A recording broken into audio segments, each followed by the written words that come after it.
સુરતના નાનપુરા ખાતે ISI માર્કા વગરના રમકડા વેચનાર દુકાને BISની ટીમે દરોડા પાડી 500 રમકડા કબજે કર્યા હતા।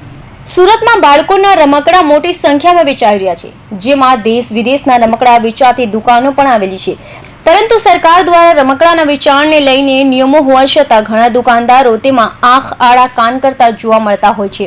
ત્યારે બાતમીના આધારે નાનપુરામાં આવેલા ટોય સ્ટેશન પર દરોડા પાડવામાં આવ્યા હતા, જેમાંથી 500 જેટલા રમકડા પકડવામાં આવ્યા હતા।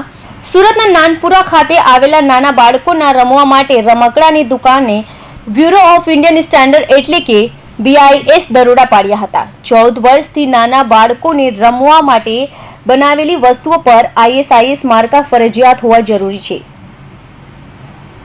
જો કે દુકાનમાંથી મળી આવેલા રમકડા પર ISIS માર્ક ન હોય, જેને લઈને 500 જેટલા રમકડા કબજે લઈ કાર્યવાહી હાથ ધરી છે। Bureau report, Hind TV news, Surat.